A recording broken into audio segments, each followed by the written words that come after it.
On today's episode of Locked On Avalanche, help is on the way for the Avs, and not a moment too soon. Very much needed. Artturi Lehkonen is back in action. Let's talk about that and so much more. New episode of Locked On Avalanche coming at you.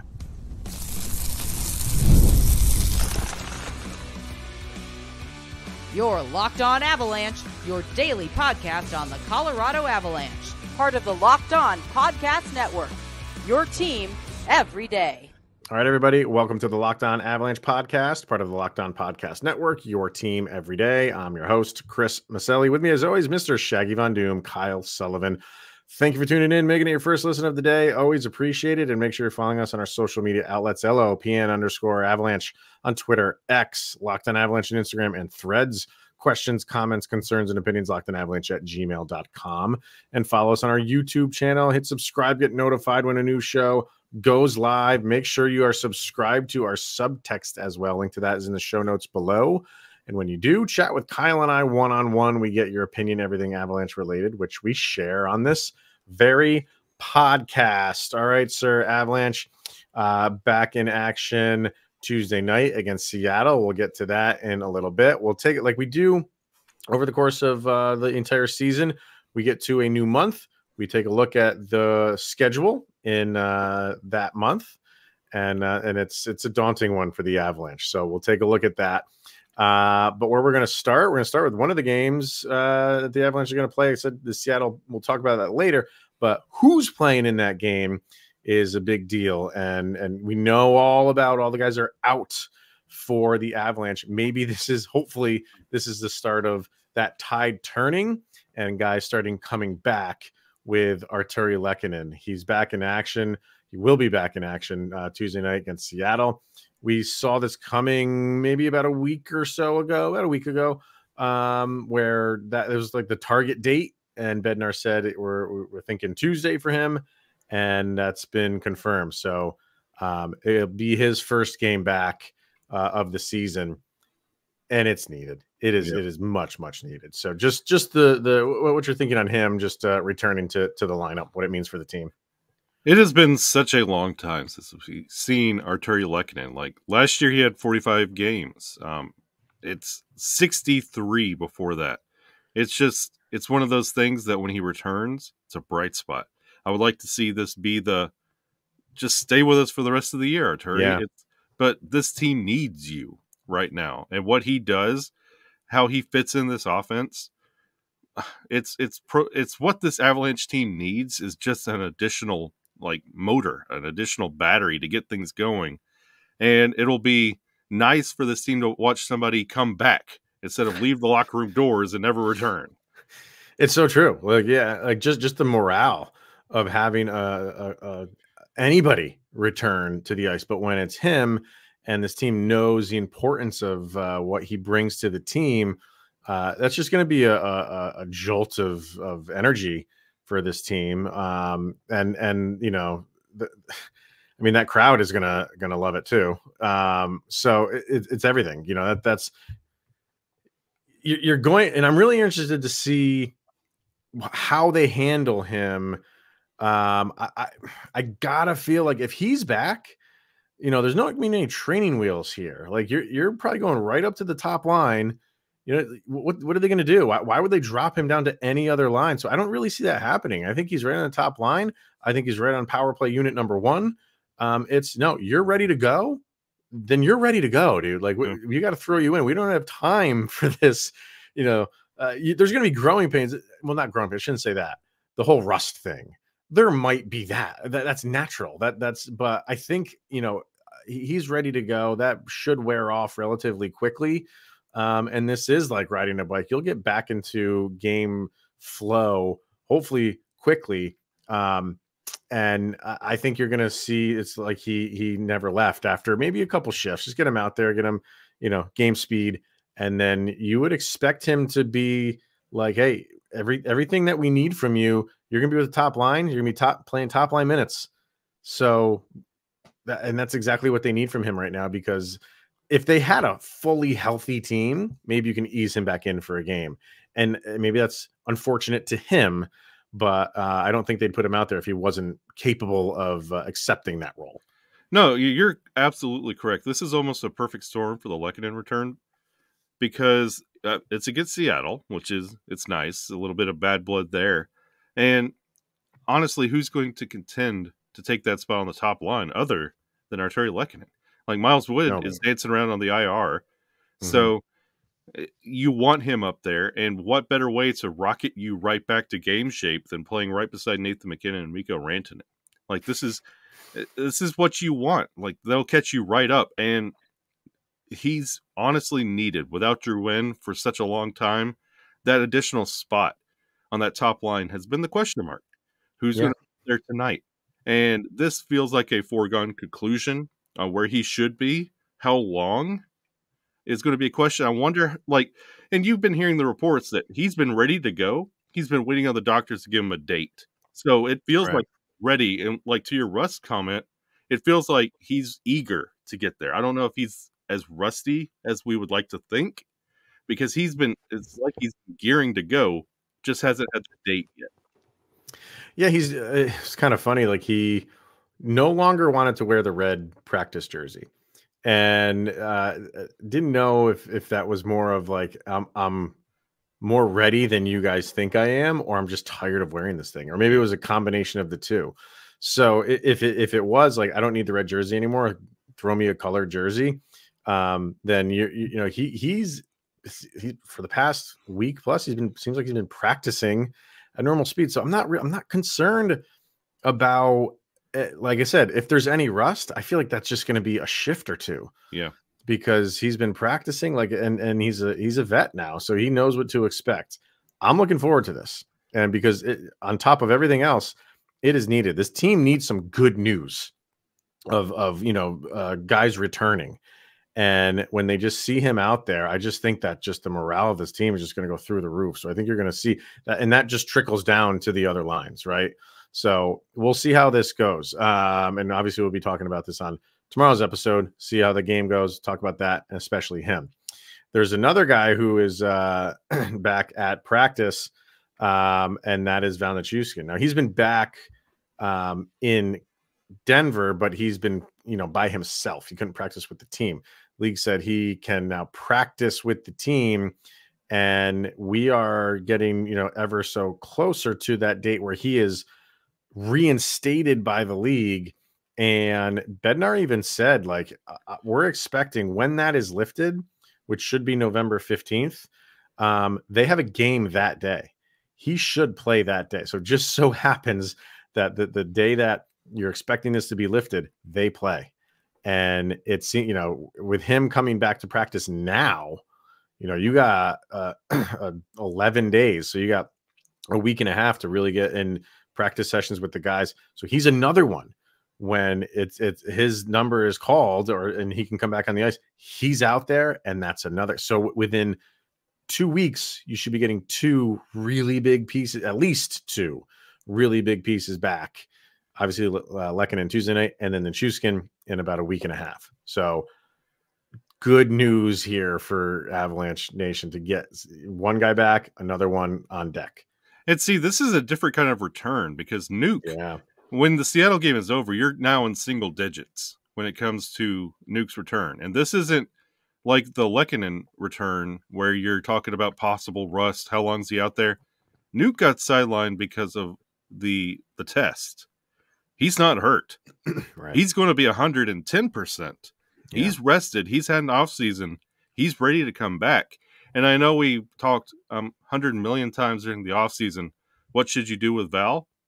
Well, the current state of the Colorado Avalanche, I say, Val, come on in, buddy. Let's go.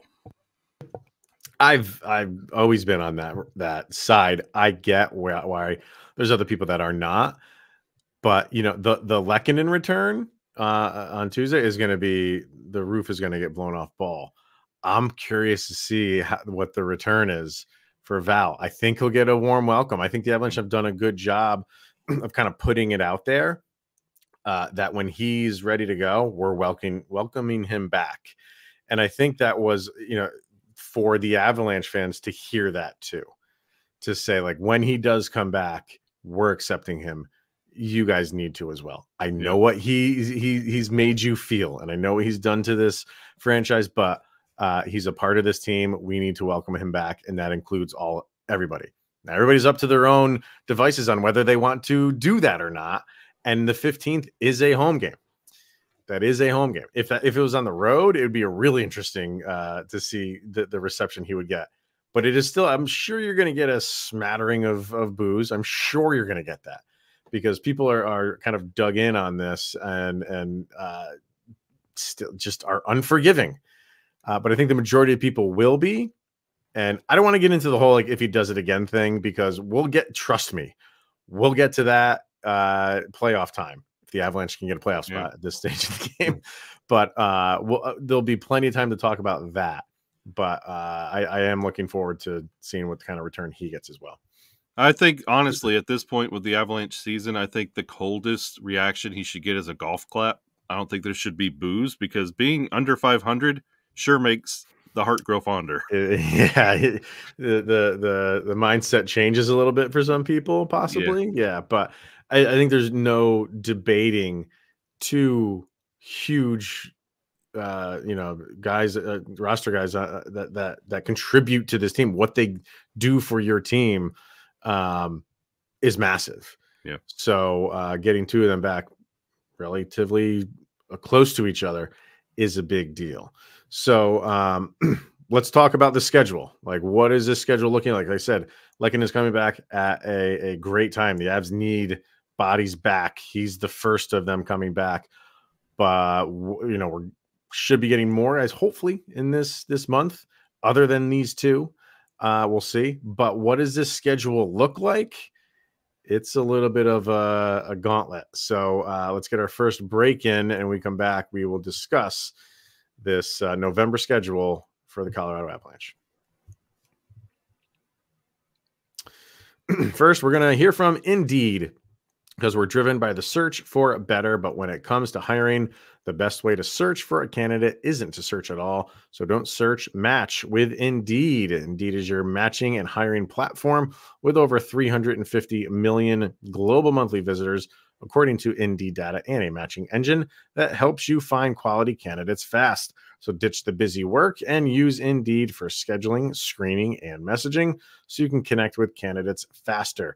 And Indeed doesn't just help you hire faster. 93% of employers agree that Indeed delivers the highest quality matches compared to other job sites, according to a recent Indeed survey. So listeners of Locked On Avalanche get a $75 sponsored job credit to get your jobs more visibility at Indeed.com/lockedon. So just go to Indeed.com/lockedon right now and support the show by saying you heard about Indeed on this very podcast. That's Indeed.com/lockedon. Terms and conditions apply. And if you need to hire, of course, you need Indeed.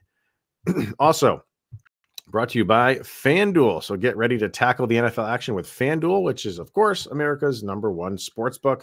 Because right now, new customers can bet $5 and they get $150 in bonus bets if you win.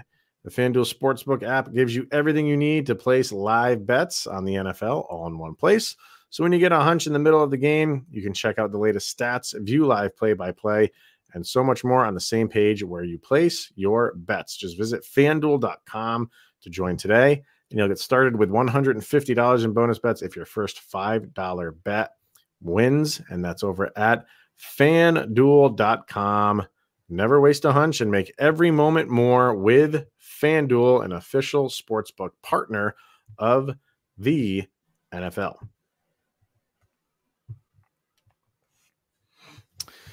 All right, so the November schedule, let's take a look at that. It really loves to put a lot of stock into November, and it really loves to put up that American Thanksgiving, and it's like 80% or 75%. It's a very high number. If you're in a playoff spot by American Thanksgiving, you are going to the playoffs. It's pretty crazy. I mean, we bring that up every year. It's just crazy that it's actually that high, but it is.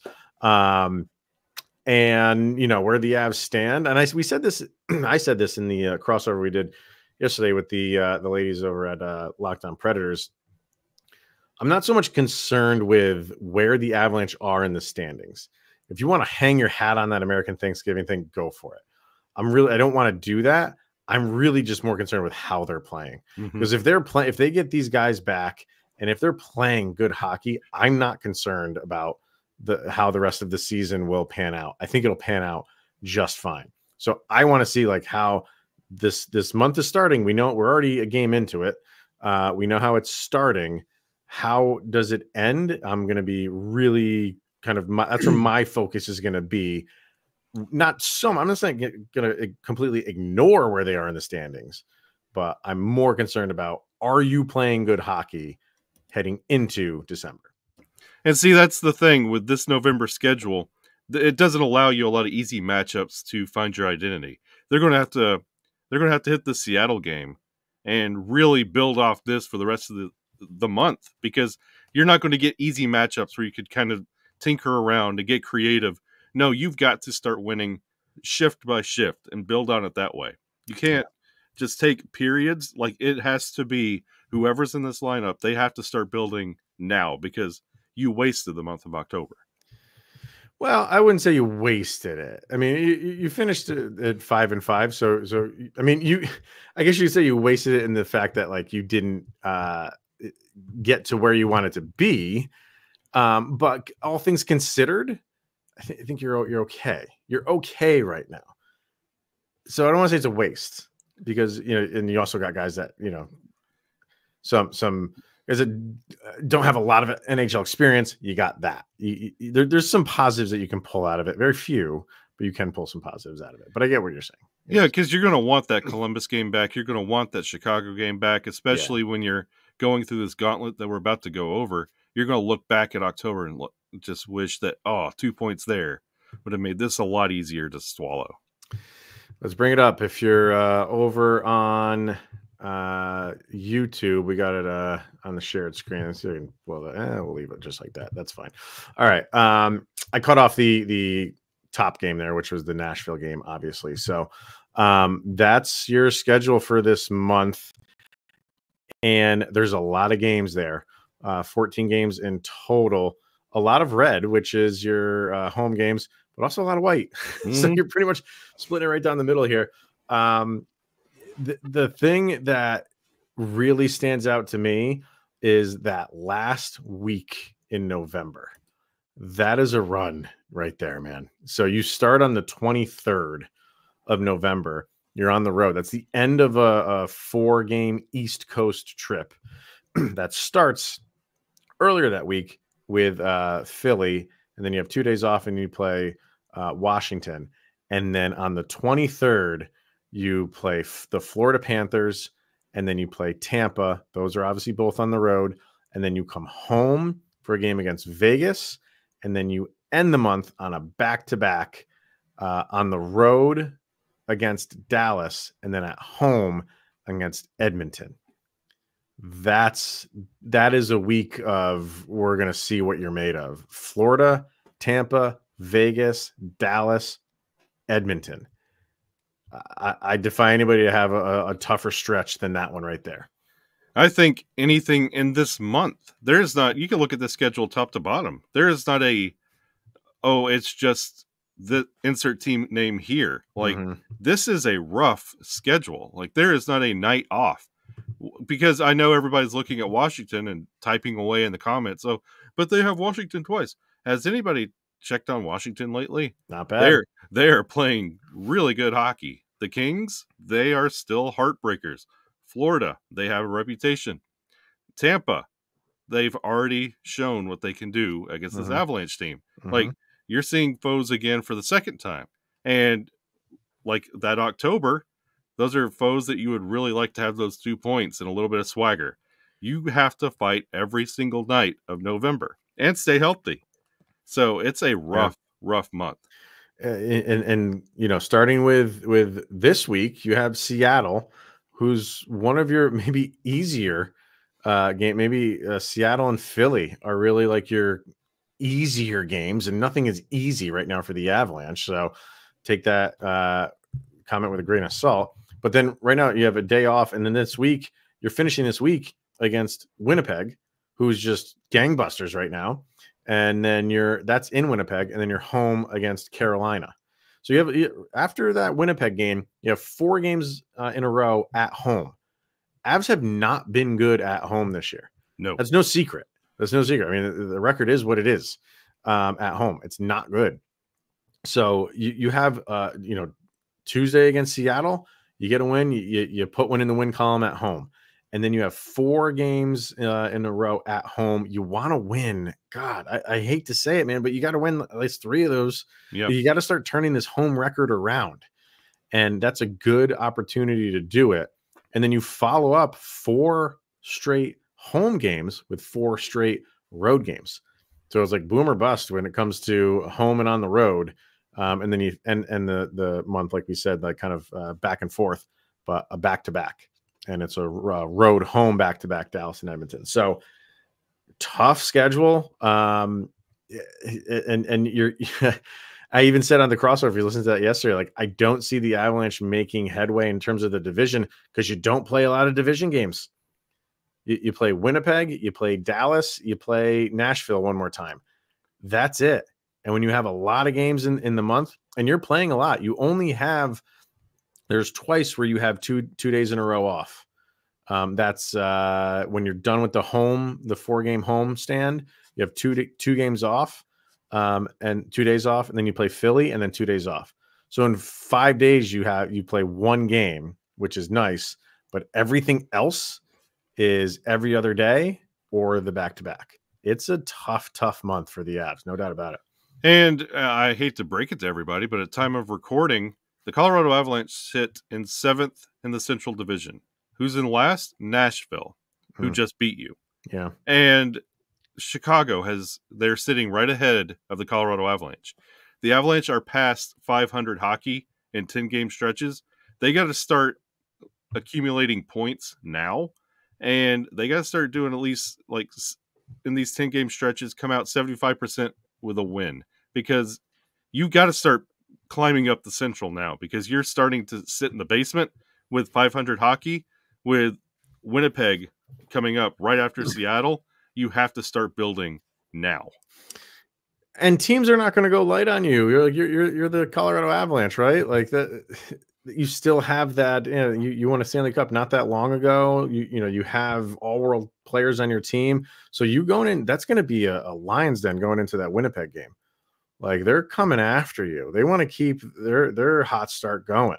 And you put them out of the playoffs last year. Yeah, exactly. So they want to distance themselves from you even further. So that's going to everything about this schedule for November is rough. It's rough. But if the Avalanche can make it through this thing, playing good hockey, like we're talking about a different Avalanche team if they come out of this much better than they did October. Yeah. So let's let it play out. Take it a game at a time. We'll be here for all of it. We'll be here to talk. You can vent all you want, but let's just play this thing out a little bit at a time. Get some players back. Let's see how we are, where things stand at the end of the month. So, but it is going to be a daunting one, no doubt about it. Well, let's talk about the second game of that month. We'll forget about that first one. That one's over and done with. Never happened. Yeah, November starts Tuesday night against Seattle. So let's get our last break in, and we'll talk about that game quickly right after this. Let's hear from Prize Picks. It's the best place to get real money sports action with over 10 million members and billions of dollars in awarded winnings. Prize Picks has made daily fantasy sports accessible to all. All you got to do is pick more or less on at least 2 players for a shot to win up to 100 times your cash, where you can run your game all season long on Prize Picks. It's the best place to get real money sports action. Join over 10 million users and sign up today. And Prize Pick also offers weekly promotions that can lead to big payouts like Taco Tuesday. Who doesn't love a good Taco Tuesday, Mr. Sullivan? Today is Taco Tuesday. Yes, it is. And they offer discounts on select player projections up to 25% to provide even more value to your lineups. So download the app today and use the code LOCKEDONNHL to get $50 instantly after you play your first $5 lineup. That code is LOCKEDONNHL, and you'll get $50 instantly. All you got to do is play your first $5 lineup. That is over at Prize Picks. Run your game.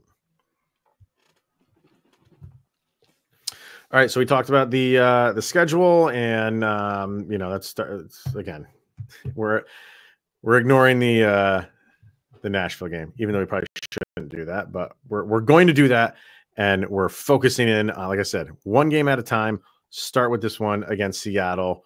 I want to say, like, for the Avalanche, because I feel like they've been starting to play better. They've been starting to play their game better. You're not getting the bounces. You're not getting the puck luck. Mikko just seems to have gone cold. He just is not. There's zero luck for him. So you need those things to start coming around. But I think the Avalanche just have to, I don't want to say simplify things, but just continue to do what you're doing. And you're too good for the pucks to just to stay out of the net forever. So I like what they're doing. Like, the power play still looks good. You're still, I think, third in the league in power play. I would like to see the penalty kill improve. You're giving up too quick of goals when you're on the penalty kill. But you're at home. You typically play well at home. Turn that around. Just get out of your own heads right now and just continue to go on this projection that you've been playing. And just go out and just impose your will, get 2 points, just keep Seattle reeling. They're on a 3-game losing streak too. Yeah, that's exactly where this game's going to come down. Let's not talk goalies, because that's not it right now. Honestly, at time of recording, the Avalanche have the second best power play in the National Hockey League. There you go. But the Seattle Kraken have the 12th best penalty kill. And the Avs need to, as soon as puck drops, they need to come out fast. They need to come out physical, and they need to bait Seattle into those stupid little penalties where you're taking it because you feel like you're on your heels, and it's the only way to stop the Avalanche is to give that extra stick, that extra something at the end of your check. Like, that's the way Seattle plays. That's why we were missing players. That's what happened to Lekkinen. It's what happened to Cogliano back in the day. Right. Like, that's what Seattle does. And this is how the Avalanche can take advantage of this with that matchup and take it out of the goalie's hands. It doesn't matter who's back there in net. You need to play it out front and bait Seattle into playing a game of catch up and feeling like they have to match you, because they can't. Yeah. When the Avalanche are playing their game. Right. Yeah. I mean, the Avs have been very slow starters this year. And it's taking them like half a period to really just find their legs and get going. If Artturi Lehkonen coming back doesn't just immediately juice you up, I don't know what can. Maybe when Gabe returns, But I would expect a raring to go Avalanche team at the onset of this game, and that's all thanks to Lekkinen. Honestly. I really do feel like it's that they needed him back that much, where he's just going to inject life into the start of a game for the Avalanche, which just has not happened this year. It's funny that we're 12 games in and we're begging the Avalanche, this is the game that you need to start. Yeah, it's crazy. Over on Subtext, I got some comments from people over there. Vargar, I want to allow only 2 goals and have a save percentage of .920. If Lekkinen plays, I hope he scores. I want Makar to continue his point streak. For the good of my daughter's fantasy team, Makar and Mikko should have 2 points each. And McDavid is out, so she needs the 2 points. Wow, she's got McDavid and Makar and Mikko on a fantasy team. It's got to be a 2-team league. Jeez, I know, right? I do hope Mikko gets at least 2 points. Like, he's got to get going here. It's amazing how after that first game when he had a hat trick and everyone's like, "Oh, the Avs are gonna have to pay up now." Like, what's the talking point now? I don't buy into that stuff. I don't buy into that just because a guy, had a one good game. The asking price went through the roof. The asking price has gone up because of everything he's done over the last contract, not because of one game. and it hasn't gone down because he's been, kind of gone cold over the past handful of games. I forget about all that. He's got to get back into the flow of Mikko Rantanen type of season. Like, let's get going here, dude. You know you're capable. And he does it. He knows it. He knows this is nothing new to him. So you're waiting for that Mikko Rantanen light to turn on. Let's see if this is the game. We talk about contract years being something that fuels and inflates stats, but when you go through cold periods like this, it could also be an extra added weight where every time you walk away without a goal or an assist or a point, where you feel like your value is literally dropping and you can feel it. And then you start gripping the stick a little bit tighter and you go out next game and it's still not happening. It could be a weight where we talk about Nas had this incredible year, but it was a contract year. That's why it was inflated. But it could also hold people back, and Mikko better turn it around just a little bit. Just relax, because your value isn't dropping. You're a really good player, Mikko. Just keep on doing you, but just don't worry. You're not losing money by having a cold streak, but you can snap out of it. I'm not buying into the whole like how he's playing right now affects any contract negotiation. But you do wonder if, there's some guys where, like, even though he knows he's going to get a contract somewhere, right? We're really assuming it's going to be with the Avalanche. Sometimes that hangs over guys. Mm-hmm. And they want that stuff done, and it's a drain on them. Even though they're the ones really not negotiating, it's up to their agent, but they talk to their agent all the time. But sometimes it can be. So is that for him? I can't say. I don't feel like it is. Because we've seen this with Mikko a few times. We've seen him go on a dry spell. A lot of players do. But we've seen him come out of it too. And when he does, he usually just takes off in a sense. So that's what I'm waiting for, that game when we're like, all right, there it is. There's the Mikko that we know. And then I think we'll be fine and he'll continue that. We just got to get that one game where he just, another hat trick would be nice, or a 4-point game or something like that. Because I feel like that's what it's going to be. I don't feel like he's going to have just like a 1-point game. And we'll still be sitting here like, he only had 1 point. I feel like it's just going to be this breakout. Here's a 4 or 5 point night from Mikko. And I just really hope that's against Seattle Tuesday. So yeah, and the win better be because of Mikko. Yeah, right. That's a tide turner. If it is a 1 point, it has to be the tide turner. Like that's what I expect from him. Just to be that, like I said, 4 or 5 point player, first star of the night, just in command, and that's just my expectation for him. So let's see what we got. Kay says Lecky will surely be very rusty, but I'd love to see him get on the score sheet. Needs strong defense. Honestly, the way they played the last game was fine. Just got to get the goals. I agree. I thought they really kind of got back into the flow of a game, and they just got shut out. They just got shut out. And I think that's been true for the last 2 games. Even against the Tampa Bay Lightning. I almost said Tampa Bay Rays of all teams. Jesus. They can't score either. No, they can't. They don't have a stadium right now. You got goalied in both those games. So continue to do what you're doing, and I think things turn around. So. Yeah, that starts with a fast start. Definitely. Yeah. And finally, Madam Battleaxe. My prediction is that we will have many opportunities, but not capitalize. So she thinks that's going to continue. My hope is that they come together as a collective group and skate the way we know they can. I honestly can't give a score on this one. What I want to see, my Colorado Avalanche show up and skate. Avs fan forever. You know what? I said it, I don't know, a few weeks ago. Whenever Lekkinen returns, overtime winner for him. So I gotta stick with it. I don't want it to go to overtime because I just hate when the game goes overtimes. But if it does, and Artturi Lehkonen scores the overtime winner in Colorado against Seattle, that's you got one of your moments of the year, and it's the first week of November. You know, this Avs team needs a moment. This is they really do. Everybody needs to have that game that we're asking Mikko to have. This whole team needs it, especially after a quiet first period against Nashville and just struggling in that second and third period. This whole team needs to really just start now. This is the season. Go. Yeah. and keep McCarr rolling, keep McKinnon rolling. Like, you just, those guys keep doing what you're doing. Everybody else catch up to them as best you can. You can't catch up to them in every capacity of how they play, but try. Don't listen to Chris. Just go. Everybody play like Nathan McKinnon. We'll win every game. All right. That is going to wrap it up for today. So we'll be back tomorrow to talk about this game against Seattle and anything else that happens in Avalanche Nation. So thank you for tuning in and making this your first listen of the day. Of course, that is always appreciated. He is Mr. Shaggy Von Doom, Kyle Sullivan.